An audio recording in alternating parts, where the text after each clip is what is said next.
Assalamualaikum warahmatullahi wabarakatuh. Waalaikumsalam warahmatullahi wabarakatuh. Bismillahirrahmanirrahim. Alhamdulillahi rabbil alamin. Wassalatu wassalamu ala ashrafil anbiya'i wal mursalin.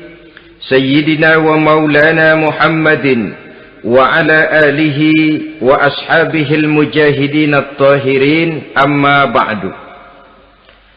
Saudara-saudara kaum muslimin rahimakumullah,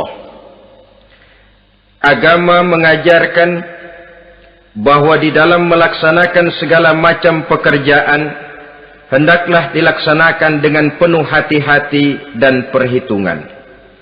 Dikatakan dalam pepatah, fit ta'annis salamah wa fil ajalatin nadamah. Di dalam keberhati-hatian itu ada keselamatan, dan di dalam sikap tergesa-gesa, di dalam sikap terburu-buru biasanya mengandung penyesalan. Tetapi ada 5 perkara yang malah memang harus dikerjakan secara buru-buru. Apa yang 5 perkara itu? Pertama, mengubur jenazah. Tidak baik kalau jenazah itu disemayamkan sampai 2-3 hari di rumah. Dan yang lebih baik mengubur jenazah itu adalah di tempat di mana dia meninggal. Contohnya adalah baginda Nabi. Beliau kelahiran Mekah. Beliau wafat di Madinah, maka di Madinah itulah beliau dimakamkan dan bukan di kota Mekah. Karena prinsipnya agama menginginkan kemudahan dan tidak menginginkan kesukaran. Hal kedua yang harus dikerjakan dengan segera ialah mengawinkan anak perempuan. Apabila kita mempunyai anak perempuan, sudah sampai usianya untuk memasuki ambang pintu pernikahan, dan dia sudah minta untuk dinikahkan, maka segeralah orang tua menikahkannya atau mengawinkannya. Sebab biasanya anak perempuan, apalagi di zaman sekarang, kalau tidak segera dikawinkan oleh orang tuanya, dikhawatirkan dia akan kawin sendiri. Dan itu tentu akhirnya akan merepotkan kedua orang tuanya. Hal ketiga yang harus dikerjakan dengan segera dan buru-buru ialah membayar hutang. Apabila kita sudah berhutang kepada seseorang dan sudah ada uang untuk membayarnya, bersegeralah untuk membayar.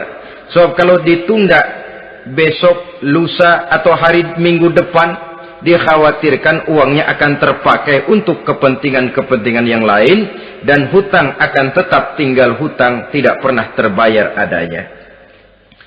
Hal keempat yang harus disegerakan ialah menghidangkan makanan untuk orang musafir yang kebetulan menjadi tamu di rumah kita. Dan hal yang kelima yang harus dilakukan dengan buru-buru, dengan segera, bertaubat apabila mengerjakan perbuatan dosa. Hal kelima inilah yang akan kita bicarakan pada pertemuan kita kali ini, yaitu tentang taubat kepada Allah Subhanahu wa ta'ala. Taubat berasal dari kata-kata taba yatubu, yang isim masdarnya adalah taubatan. Artinya sama dengan roja'a yarji'u, ada ya'udu, pulang atau kembali. Bertobat maksudnya kembali dari yang dilarang oleh Allah. Kalau dalam perjalanan hidup ini kita suka menerjang larangan-larangan Allah, melaksanakan apa-apa yang dilarang olehnya, maka taubat artinya meninggalkan larangan-larangan itu dan kembali kepada apa yang diperintah oleh Allah Subhanahu wa ta'ala. Kenapa taubat ini harus disegerakan? Karena makhluk bernama manusia ini sulit melepaskan diri dari dosa dan salah. Nabi bersabda, kullu bani Adam khatta'un wa khairul khatta'ina tawwabun. Setiap anak Adam, yakni setiap manusia, pasti mempunyai dosa dan kesalahan. Dan sebaik-baik orang yang mempunyai dosa dan kesalahan ialah orang yang segera bertaubat. Dengan kata lain, orang yang baik sesungguhnya bukanlah orang yang tidak punya salah, karena tidak ada orangnya yang tidak punya salah. Tetapi orang yang baik adalah orang yang apabila melakukan kesalahan, dia segera sadar, dijadikannya kesalahan itu sebagai pelajaran untuk tidak diulanginya lagi pada masa-masa yang akan datang. Inilah yang digambarkan oleh Allah Subhanahu wa taala dalam surah Ali Imran ayat 135.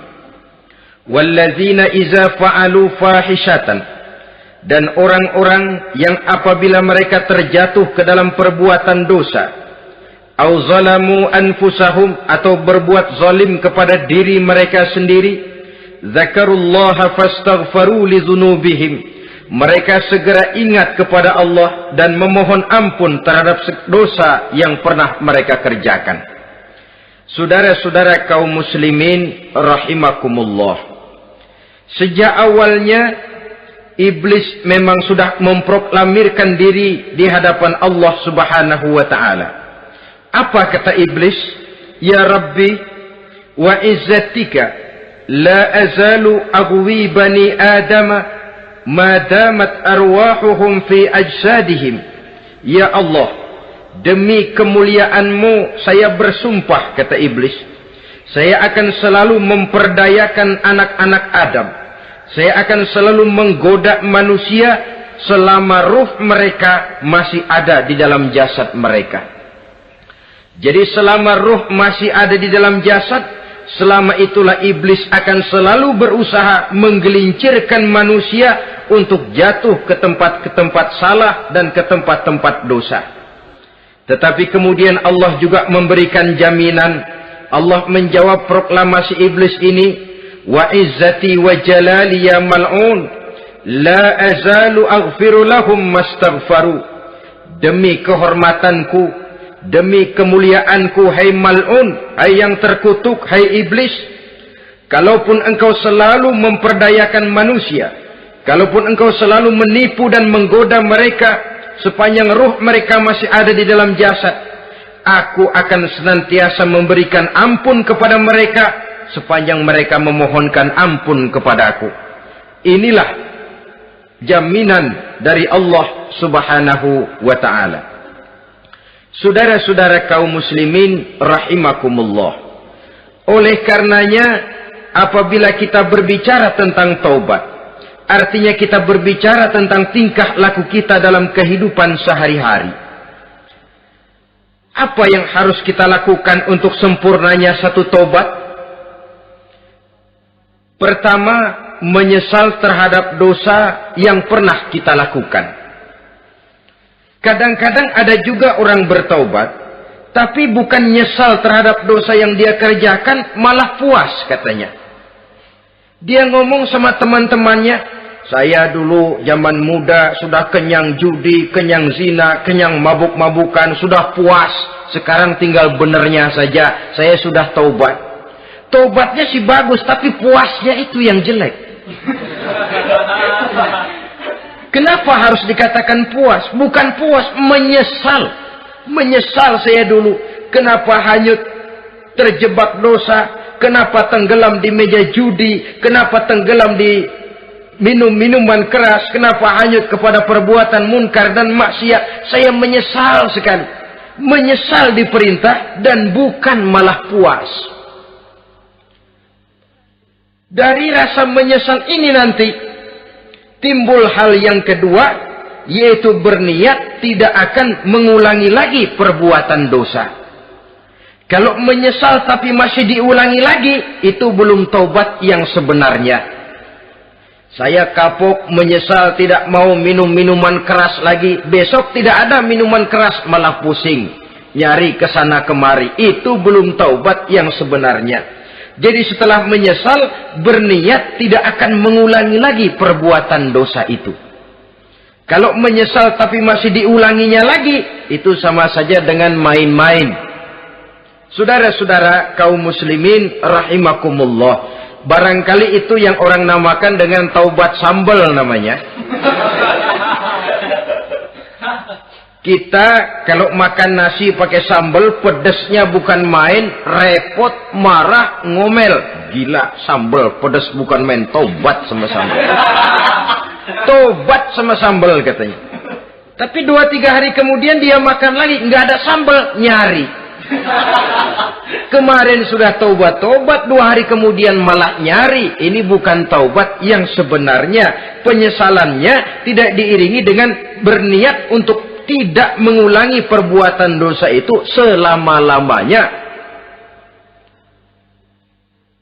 Saudara hadirin, kita sudah taubat, tidak mau lagi minum minuman keras. Datang teman, minum ya? Nggak mau. Kenapa? Saya sudah taubat. Yang benar, benar. Kalau dibayarin, udah. Jadi rupanya taubatnya itu cuma karena nggak ada yang bayarin. Begitu datang yang bayarin, berangkat lagi. Itu belum lagi merupakan taubat yang sebenarnya. Begitu juga kita taubat dari meja judi. Pada waktu sudah buras, bangkrut, habis-habisan, mungkin menyesal, mungkin bertaubat. Inilah akibatnya judi, rumah tangga berantakan, harta buras, anak terlantar, uang tidak ada. Taubat, saya tidak mau lagi-lagi tenggelam di meja judi. Pada saat kondisinya bangkrut, itu yang diucapkan.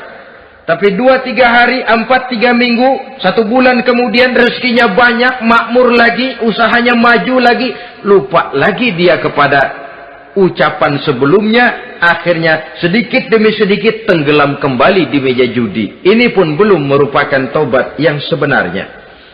Jadi untuk sempurnanya taubat, yang pertama menyesal terhadap dosa yang telah dilakukan, yang kedua berjanji tidak akan mengulangi lagi, kemudian yang ketiga meninggalkan perbuatan jahat itu untuk selama-lamanya. Dengan kata lain, kalau memang taubat tidak mau minum lagi, talak 3 itu minuman keras. Kalau memang niat tidak akan berjudi lagi, talak 3 itu segala macam bentuk perjudian, meninggalkan perbuatan jahat. Yang keempat, menunaikan semua fardu dan kewajiban. Sebab barangkali pada saat kita tenggelam dalam dosa, perintah-perintah Allah, jangankan yang sunnah, yang wajib saja sering kita lalaikan. Maka apabila diri telah berniat melaksanakan taubat, maka tunaikan semua kewajiban yang disyariatkan oleh agama kepada kita. Yang kelima, meminta halal kepada para lawannya dengan termasuk mengembalikan hak milik orang lain. Ini kalau menyangkut hukukul adamiyin atau hak-hak manusia. Jadi kalau kita berdosa kepada sesama manusia, Allah belum akan menerima taubat kita kalau kita belum minta maaf kepada yang bersangkutan. Adapun kalau kita sudah minta maaf tapi yang bersangkutan tidak mau memberikan maaf, itu urusan dia kepada Allah. Urusan kita adalah meminta maaf kepada yang bersangkutan. Hal yang keenam, mendidik atau melatih diri untuk bertaat kepada Allah. Sebagaimana kita dulunya telah melatih diri, memperturutkan diri untuk berbuat durhaka. Lalu memperbaiki yang dimakan dan yang diminum. Itu juga merupakan ciri dari orang-orang yang melaksanakan taubat kepada Allah Subhanahu wa ta'ala. Kemudian apalagi? Memperbanyak istighfar di dalam kehidupan. Disabdakan oleh Nabi, inna likulli da'in dawa'un wa dawa'u zunubi al-istighfar. Sesungguhnya segala macam penyakit tentu ada obatnya, dan obat dari segala macam dosa adalah istighfar. Saudara-saudara kaum muslimin rahimakumullah. Jadi kalau yang terdahulu merupakan perbuatan-perbuatan konkret, maka yang terakhir ini taubat dalam bentuk ucapan berupa memperbanyak istighfar, memohonkan ampun kepada Allah Subhanahu wa ta'ala. Mari kita lihat. Dalam teladan hidup kita, manusia yang hatinya paling bersih, tidak lain adalah Rasulullah sallallahu alaihi wasallam. Beliau sudah mendapat jaminan ampun dari seluruh dosa. Liyaghfira lakallahu ma taqaddama min zambika wa ma ta'akhkhar, kata Allah. Muhammad, dosamu yang dahulu, dosamu yang sekarang, dosamu yang akan datang jikalau memang ada, seluruhnya sudah mendapat jaminan ampun dari Allah. Tetapi coba lihat dari sejarah perjalanan hidup yang mulia ini. Sungguh pun beliau sudah nyata-nyata mendapat jaminan ampun dari Allah. Beliau mengatakan, ayyuhan nas, tubu ilallah, fa inni atubu fil yaumi mi'ata marrah. Wahai manusia, bertaubatlah kepada Allah. Maka sesungguhnya saya, kata beliau, dalam satu hari bertaubat 100 kali kepada Allah. Dalam riwayat yang lain, sab'ina marrah, 70 kali beliau mengucapkan istighfar minimalnya dalam sehari semalam. Orang yang sudah nyata-nyata mendapat jaminan ampun dari Allah ini, satu hari satu malam istighfarnya minimal 70 kali. Apatah lagi kita yang nyata-nyata belum mendapat jaminan ampun dari Allah. Di dalam satu hadis diriwayatkan bahwa iblis laknatullah alaih pernah berkata, ahlaktun nasa bizzunubi wal ma'asi. Aku rusak dan aku hancurkan kehidupan manusia dengan dosa dan dengan segala macam perbuatan maksiat. Iblis menghancurkan manusia dengan menanamkan kegemaran berbuat dosa dan menanamkan kesukaan untuk bergelimang dalam dunia maksiat. Tetapi kemudian iblis mengakui, wa ahlakuni bila ilaha illallah wal istighfar. Tetapi kemudian terbalik, manusia menghancurkan aku dengan kalimat la ilaha illallah dan dengan istighfar, yakni mengucapkan astaghfirullahal azim. Inilah senjata pemungkas menghadapi upaya iblis untuk menghancurkan manusia. Kalau iblis menghancurkan manusia dengan perbuatan dosa, dengan menenggelamkan manusia ke dalam perbuatan-perbuatan maksiat, hendaknya kita sadar. Pada saat kita terdorong untuk melakukan perbuatan dosa, kita lalu sadar, inilah perangkap iblis untuk membinasakan saya. Pada saat kita terjebak ke dalam perbuatan maksiat dan munkarat, ingatlah baik-baik, inilah perangkap iblis untuk merusak dan membinasakan saya. Maka hancurkan perangkap iblis, hancurkan tipu daya dan usaha iblis itu dengan apa? Dengan kalimat la ilaha illallah dan dengan memperbanyak istighfar. Falamma ra'aitu dzalik, ketika aku lihat hal itu, kata iblis, mereka hancurkan kita dengan dosa dan maksiat, dan kita hancurkan mereka dengan la ilaha illallah dan istighfar. Diamkah iblis? Puaskah iblis? Ternyata tidak. Apabila aku lihat usaha manusia itu, ahlaktuhum bil huda, ahlaktuhum bil hawa, wahum yahsabuna annahum muhtadun. Apabila mereka hancurkan aku dengan la ilaha illallah dan istighfar, maka aku kembali menghancurkan mereka dengan mempergunakan hawa nafsu, sehingga mereka menyangka bahwa mereka adalah orang-orang yang mendapat petunjuk. Ditanamkan dalam diri kita perasaan bahwa kitalah orang yang paling benar. Itu pun tipu daya iblis. Maka orang pintar itu baik, tapi merasa pintar itu jelek. Orang benar itu bagus, tapi merasa benar itu tidak baik. Karena biasanya orang kalau sudah merasa benar, lalu cenderung untuk menganggap orang lain tidak benar.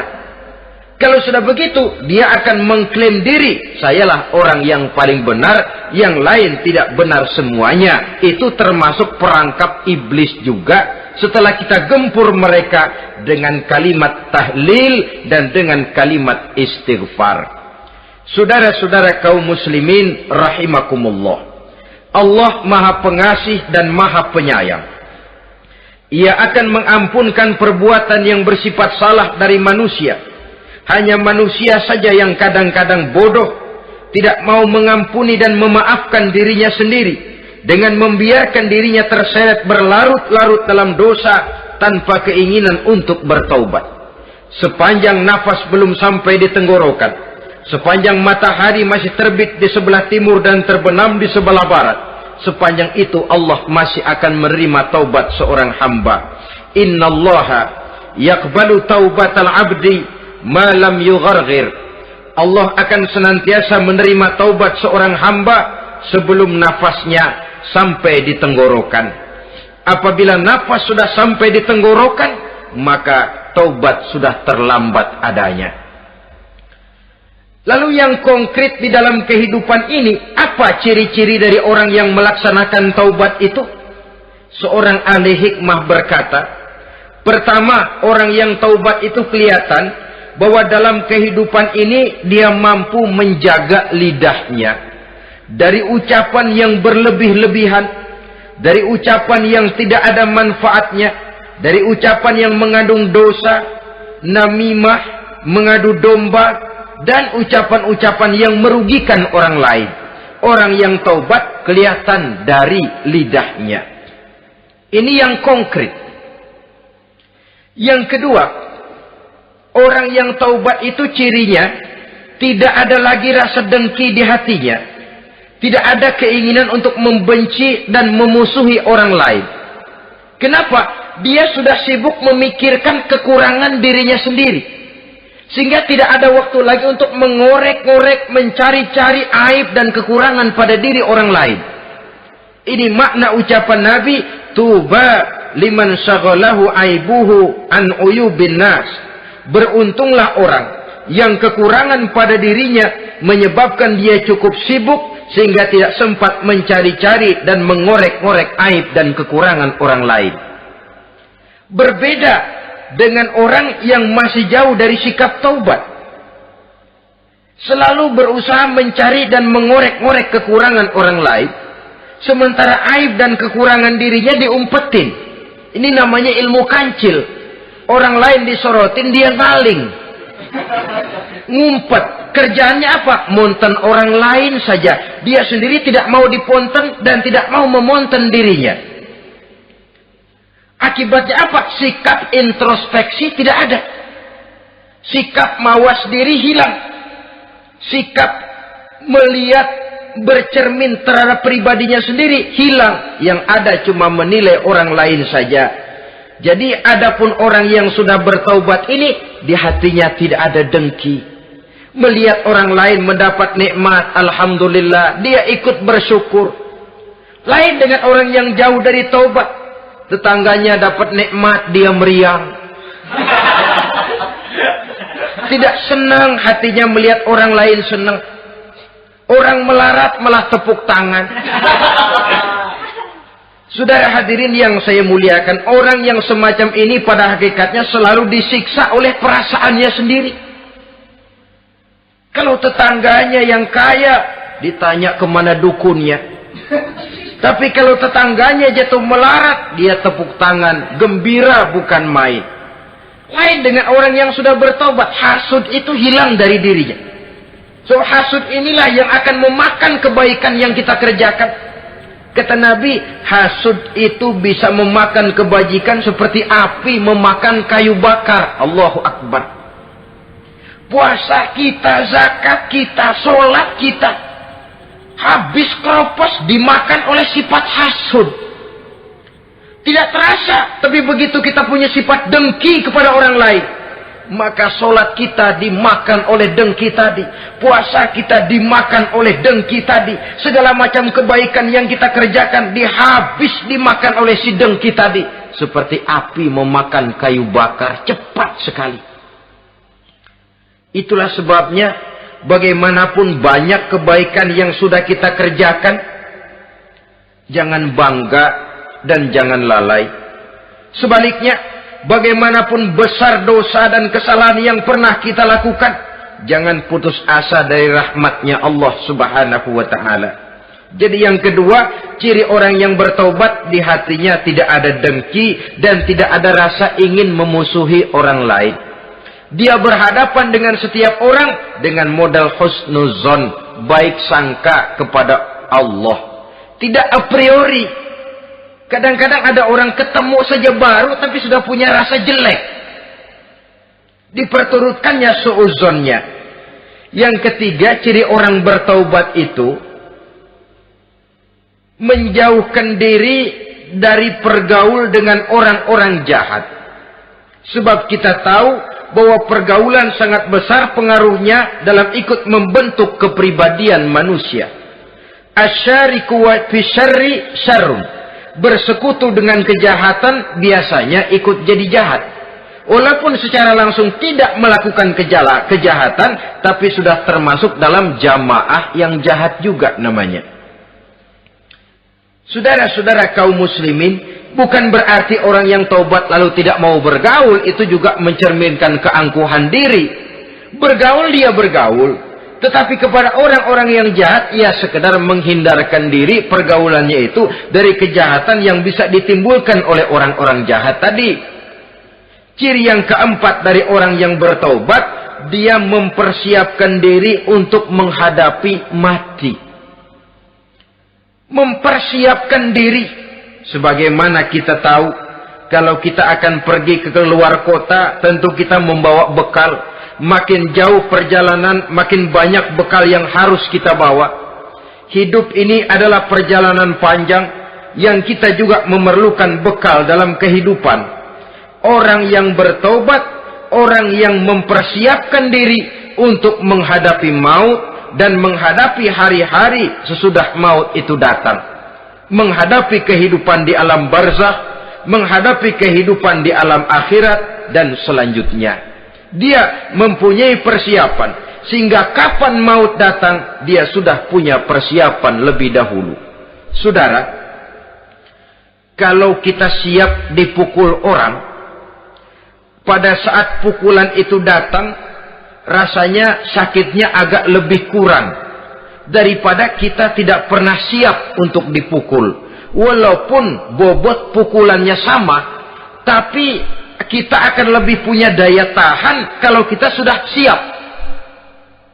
Oleh karena itu, orang yang bertobat, orang yang mempunyai persiapan untuk menghadapi mati.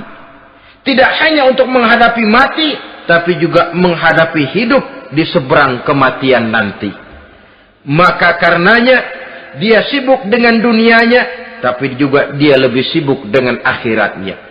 Dia tenggelam dalam berbagai macam kesibukan dunia, lain saat dia memfanakan diri untuk membekali diri menghadapi kehidupan sesudah hidup yang sekarang ini. Ciri-ciri ini tentu akan kelihatan dari gerak hidup seseorang. Saudara-saudara kaum muslimin rahimakumullah.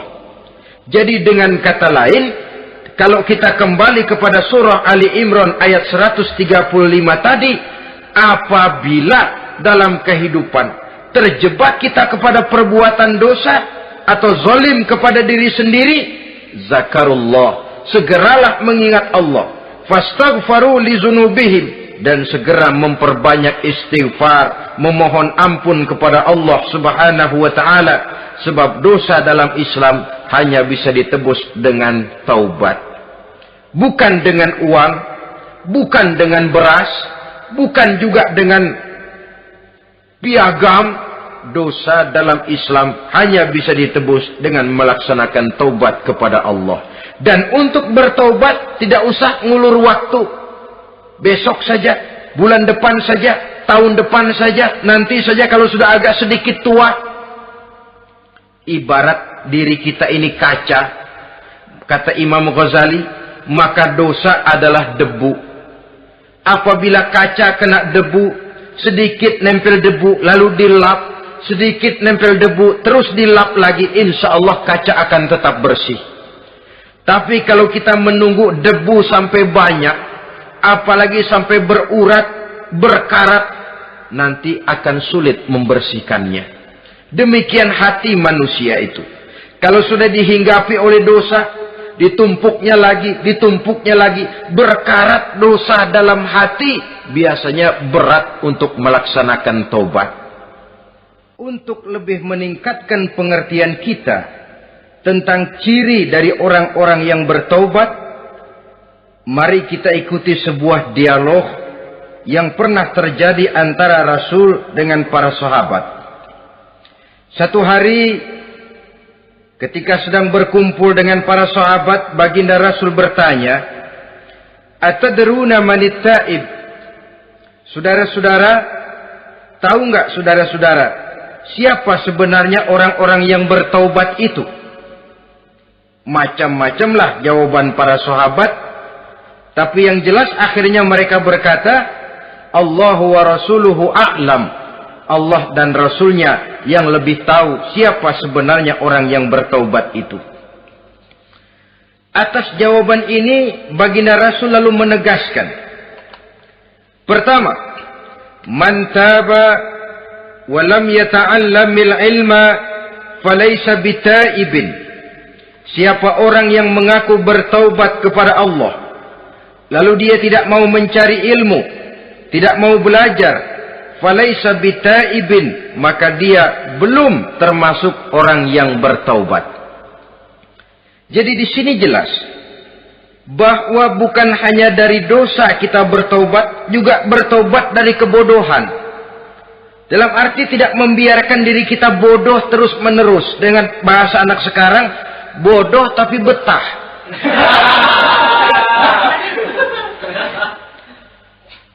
Orang yang mengaku bertaubat tapi tidak menggali ilmu, tidak mau belajar, tidak mau mencari ilmu, tidak hadir di mana majelis taklim, belum dianggap taubat yang sebenarnya. Jadi grafik orang yang taubat itu kelihatan dari kesungguhannya mencari ilmu, menghadiri majelis taklim, menghadiri kuliah-kuliah, ceramah-ceramah dan diskusi-diskusi keagamaan. Rakus dia dengan ilmu pengetahuan agama. Sehingga dengan ilmunya, taubatnya semakin mantap. Ini ciri yang pertama. Lalu beliau bersabda lagi, وَمَنْ تَابَ وَلَمْ يَزْدَدْ فِي الْعِبَادَةِ فَلَيْسَ بِتَائِبٍ. Barang siapa yang mengaku bertaubat, tapi ibadahnya tidak tambah-tambah, maka dia belum termasuk orang yang taubat. Orang yang bertaubat, ada grafik peningkatan ibadahnya. Jadi kalau mulutnya taubat, minta ampun, tapi ibadahnya gitu-gitu aja, belum merupakan taubat yang sebenarnya. Jadi pada saat dia melaksanakan taubat, memproklamirkan diri untuk kembali ke jalan Allah, nilai ibadahnya meningkat. Kalau sholatnya tadinya cuma sekedar yang wajib-wajib saja, setelah dia taubat, bertambah melaksanakan yang sunnah, rawatibnya, qobliyah, ba'diyahnya. Atau kemudian nawafilnya berupa tahajud, hajat, duha, istikharah, dan solat-solat sunnah lainnya.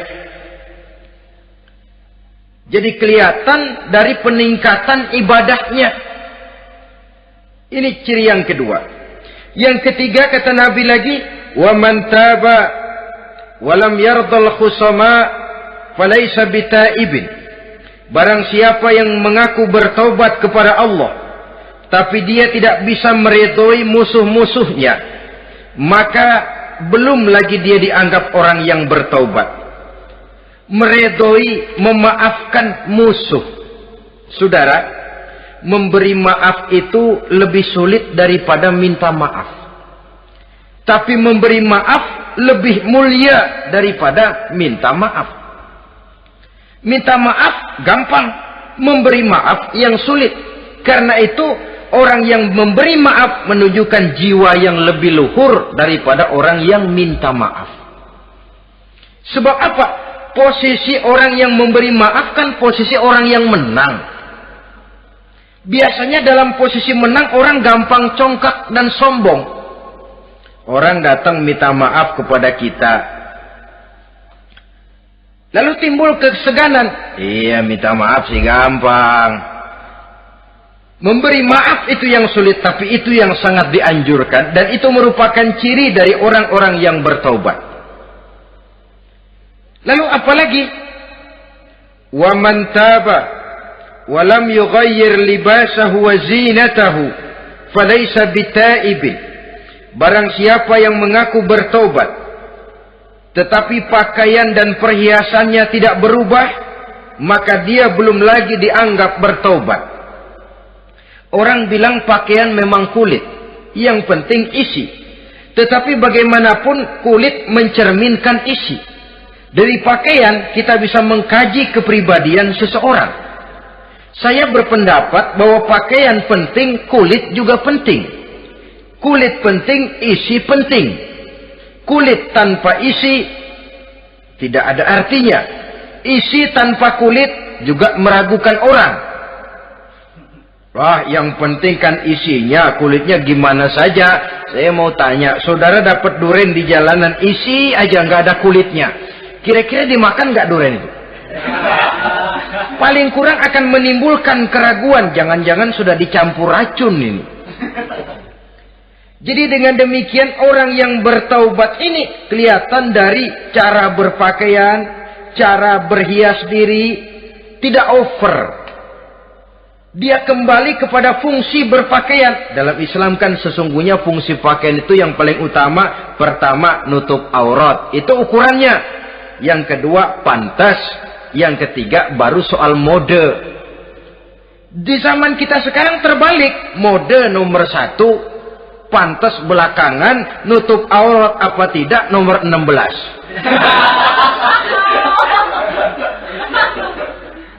Kalau sudah mode, kita kekurangan pertimbangan. Ini buat saya pantas apa tidak? Ini menutup aurat apa tidak? Kita balik. Padahal fungsi berpakaian dalam Islam tujuan utamanya. Pertama, nutup aurat. Biar modenya mutaakhir, ciptaan Pierre Cardin sekalipun. Kalau memang tidak nutup aurat, ya hukumnya masih belum berpakaian. Atau juga ukuran yang kedua, pantas. Yang orang lain pantas kita pakai, belum tentu kita pantas. Kita kadang-kadang kehilangan pertimbangan. Lihat iklan bintang film memakai pakaian yang begini bagus, lalu kita pakai saja. Ya tentu namanya bintang film. Kadang-kadang pakaian untuk show dipakai buat kondangan. Akhirnya habis sekampung orang nonton dia. Ya nggak pantas toh, nggak wajar. Saudara hadirin yang saya muliakan, orang yang bertobat kelihatan dari pakaian dan perhiasannya. Kalau sudah memakai perhiasan, ya sekedarnya saja. Tidak lalu dengan niat supaya orang tonton, supaya orang lihat, supaya orang tahu dia kaya, supaya timbul decak kagum, asal dia lihat orang lalu wah. Kalau sudah diwahi lalu senang. Saudara hadirin yang saya muliakan, kemudian kata Nabi lagi, wa man taba wa lam yubaddil ashabahu falaysa bitaibin. Siapa yang mengaku bertaubat tapi pergaulannya dari itu ke itu saja, seperti itu juga, tidak mengalami perubahan, maka dia belum lagi dianggap bertaubat. Kalau taubat kita dari judi, jangan bergaul lagi dengan penjudi.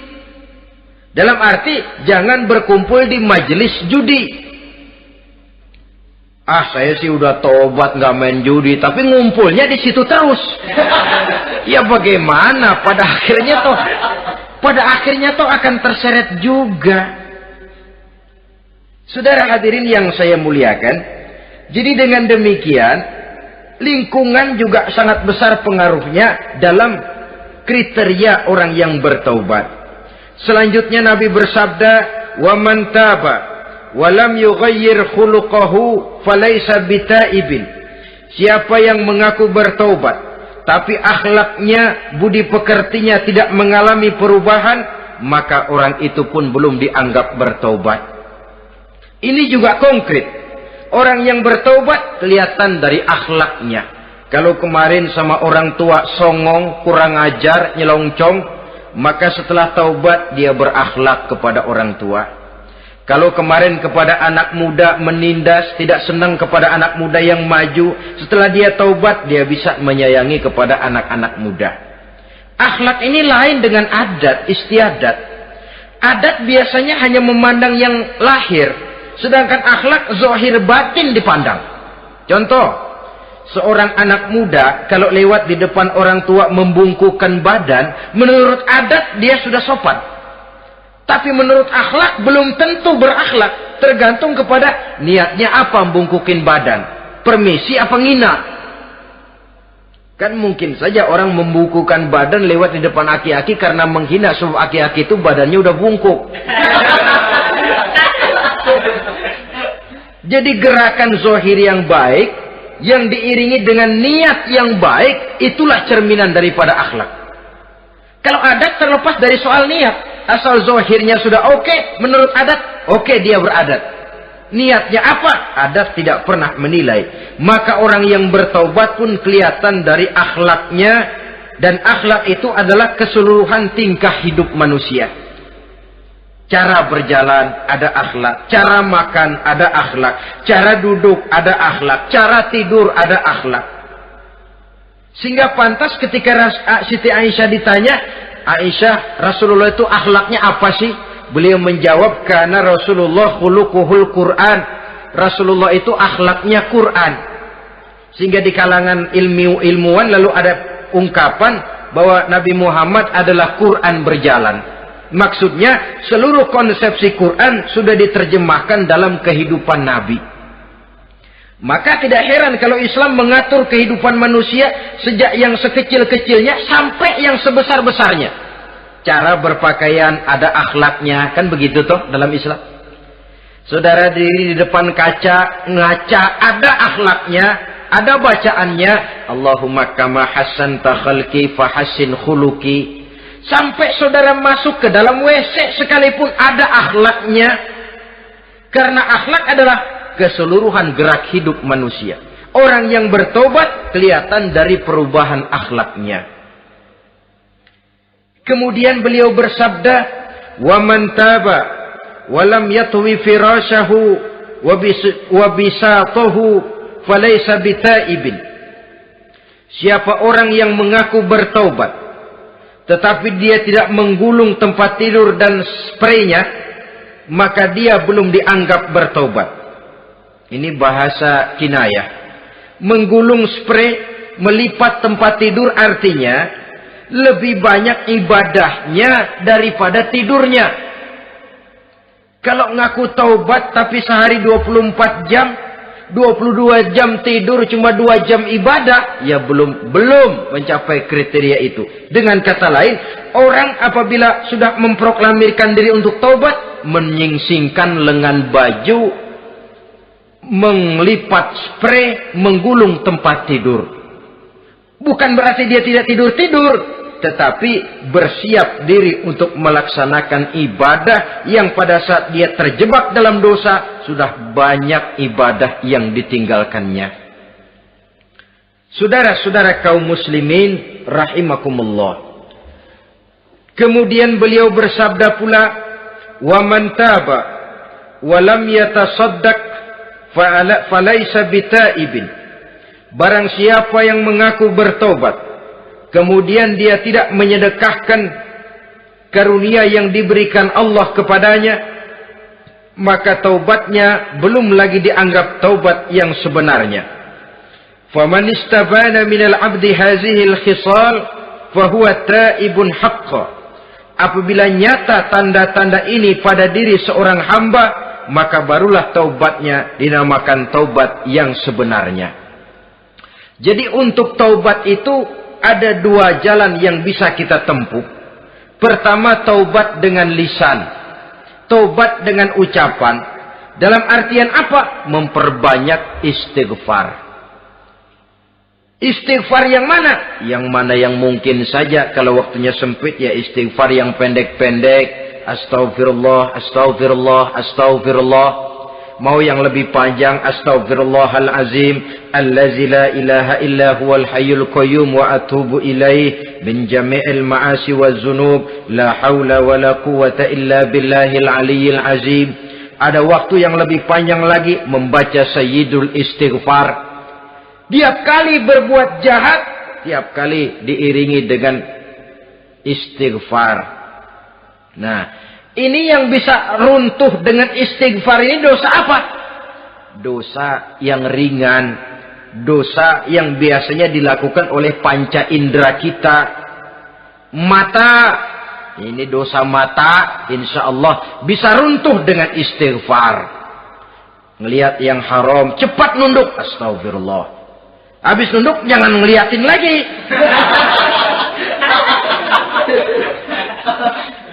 Kadang-kadang ngelihat nunduk, istighfar, melotot lagi, istighfar lagi.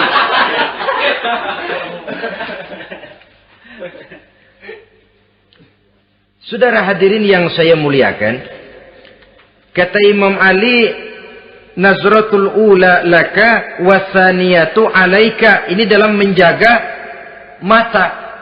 Pandangan pertama rezekimu kelihatan, namanya kelihatan kan rezeki.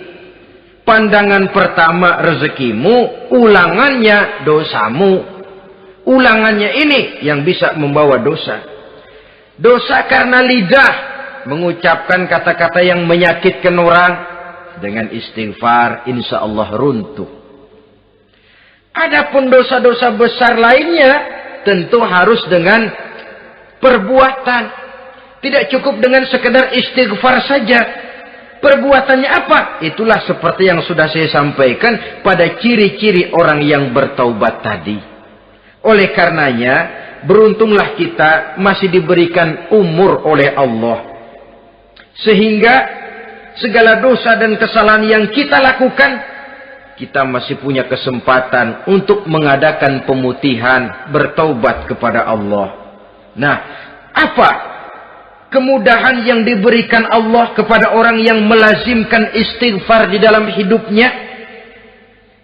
Pertama, kata Nabi, man lazimal istighfar, siapa orang yang melazimkan, membiasakan diri istighfar, diberikan keistimewaan oleh Allah. Pertama, ja'alallahu lahu min kulli dhikin makhraja. Allah akan memberikan jalan keluar untuknya dari segala macam kesulitan. Hidup ini kan problem. Makin tinggi status sosial, makin banyak urusan. Urusan akan selesai apabila hidup di dunia selesai. Kita menyangka orang lain lebih enak dari kita, padahal tiap orang punya urusan. Yang namanya enak barangkali persis seperti pelangi biang lala itu. Tidak pernah di atas kepala kita, di atas kepala orang lain saja. Begitu kita memandang keenakan dalam hidup ini. Petani bilang pedagang enak, pedagang bilang petani enak. Tapi begitulah keenakan itu. Orang yang melazimkan istighfar, dia akan diberikan jalan keluar dari segala macam kesulitan. Menurut perhitungan otak, deadlock, buntu, tidak sanggup lagi, entah bisa terwujud dan terlaksana. Allah memberikan jalan keluar dari segala kesulitan. Saudara, kalau Allah sudah memberikan jalan keluar dari kesulitan, siapa lagi yang bisa bikin sulit kita? Kalau Allah yang memberikan jalan keluar, everything is running well katanya. Semua urusan bisa jalan dengan lancar. Tapi tanpa istighfar, jauh kita dari Allah. Jalan yang sudah lapang pun bisa jadi sempit. Urusan yang sudah nyata akan selesai pun bisa jadi injelimet. Dan jalan yang tadinya tidak berliku-liku pun bisa berliku-liku. Ini faktor yang di luar perhitungan matematis. Kita tidak mampu, Allah maha mampu. Menurut akal kita tidak mungkin. Kalau Allah mau, tidak ada yang tidak mungkin. Saudara-saudara, ini fasilitas pertama. Orang yang gemar istighfar, diberikan jalan keluar dari segala macam kesulitan. Yang kedua, wa min kulli hammin faraja. Diberikan kegembiraan dari setiap kesusahan yang dihadapinya. Ada saja faktor-faktor yang mendatangkan kegembiraan, yang mendatangkan refreshing di dalam kehidupannya, sehingga dia tidak lalu merasa jalannya buntu, tidak merasa kesulitannya tidak pernah terselesaikan. Dan yang ketiga, fasilitas yang diberikan Allah kepada orang yang gemar istighfar, wa razaqahu min haitsu la yahtasib. Allah akan memberikan kepada mereka rizki dari jalan yang tidak pernah mereka sangka-sangka. dari jalan yang tidak pernah mereka perkirakan sebelumnya. Saudara-saudara kaum muslimin rahimakumullah. Inilah fasilitas ketiga yang diberikan Allah kepada orang yang gemar istighfar. Rizkinya datang dari jalan yang tidak disangka-sangka. Sebab rizki ini juga termasuk hal gaib. Dan jangan lupa, ar-rizku bimakna al-ata hissiyan kana au ma'nawiyan. Rizki adalah pemberian baik yang konkret maupun yang abstrak. Kita sering membatasi pengertian rezeki, maka rezeki kita jadi sering terbatas. Menurut kita kan yang namanya rezeki cuma duit saja. Kalau bukan duit, bukan rezeki. Padahal semua karunia Allah itu rezeki. Umur, rezeki. Istri, rezeki. Anak, rezeki. Pangkat dan jabatan, rezeki. Termasuk duit juga rezeki. Tapi dalam kebiasaan kita, rezeki cuma duit. Begitu duit seret, kita anggap rezeki macet. Maka akhirnya kita tidak bersyukur kepada Allah. Padahal tidak satu kekuatan pun yang mampu mencegah apa yang hendak diberikan Allah. Dan tidak satu kekuatan pun yang sanggup memberikan apa yang dicegah oleh Allah subhanahu wa ta'ala. Ini keistimewaan yang diberikan Allah kepada mereka yang gemar beristighfar di dalam kehidupan ini. Jangan lagi berpikir, gue sih nggak punya dosa, istighfar amat. Sombong, saudara-saudara. Manusia itu lebih baik merasa banyak dosa daripada merasa tidak punya dosa. Tanda orang bahagia, kata Nabi 4. Pertama, orang yang selalu ingat kepada kesalahan yang pernah dia lakukan. Itu orang bahagia. Selalu ingat kepada kesalahan yang pernah dilakukannya. Sehingga pada saat akan melakukan kesalahan yang baru, dia mikir-mikir. Dosa gue yang kemarin udah 3 keranjang, nih nambah lagi. Ingatannya terhadap kesalahan yang lalu akan merupakan langkah preventif yang mencegah dirinya untuk tidak menambah kesalahannya. Orang bahagia, orang yang selalu ingat kesalahan yang pernah dia lakukan, terbayang di pelupuk mata, bukan ngumpet-ngumpetin dosa, sebab apa yang mau kita umpetin di hadapan Allah. Yang kedua, tanda orang bahagia itu orang yang selalu melupakan kebaikannya. Kalau dia berbuat baik, dia lupakan. Dia anggap dirinya belum pernah berbuat baik. Sehingga di mana ada kebaikan, dia tidak bisa ikut. Dia merasa sangat rugi. Sebab dia anggap dirinya belum pernah berbuat baik. Yang ketiga, tanda orang bahagia. Dalam urusan dunia, dia lihat ke bawah. Sehingga timbul rasa syukurnya. Bahwa kalau dia sengsara masih banyak yang lebih sengsara dari dia. Bahwa kalau dia miskin masih jauh lebih banyak yang miskin dari dia. Bahwa kalau dia menemui kesulitan masih banyak yang jauh lebih sulit dari dia. Dengan cara itu jiwanya akan lapang, hidupnya akan tenang. Dan dia tidak pernah ingkar kepada nikmat yang diberikan Allah. Sebaliknya yang keempat, tanda orang bahagia itu. Dalam urusan akhirat dia lihat ke atas. Dunia, lihat yang bawah. Akhirat, lihat yang atas. Kalau dia bisa sholat, kenapa saya tidak? Kalau dia sanggup puasa, kenapa saya tidak? Kalau dia bisa baca Quran, kenapa saya tidak? Timbul panas, nyontoh ibadah, mendatangkan kebahagiaan. Rakus ibadah, malah dianjurkan. Rakus dunia, malah tercela. Nah, lawanannya orang celaka, saudara-saudara. Orang celaka juga tandanya 4 lawanan yang tadi itu.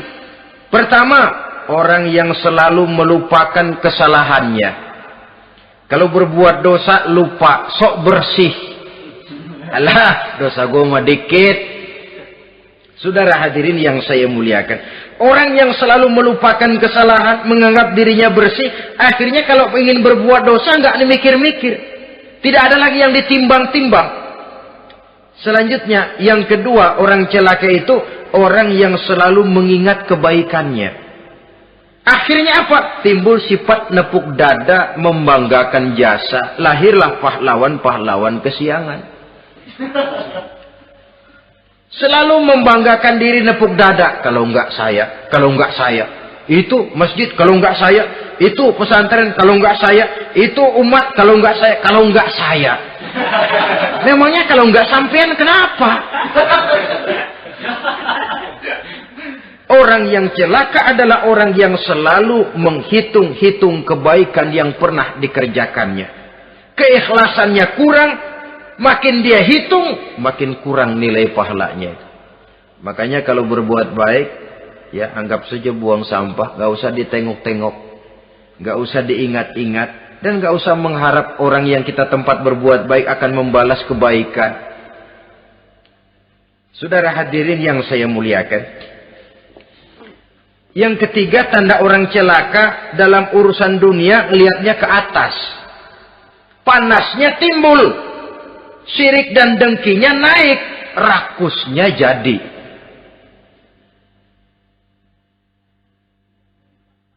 Timbul sifat panasnya itu, tidak mau ngerti. Kalau tetangga saya bisa beli kulkas, kenapa saya tidak? Kalau tetangga saya bisa beli motor, kenapa saya tidak? Kalau tetangga saya bisa beli mobil, kenapa saya tidak? Gaji nggak cukup, tuyul piara.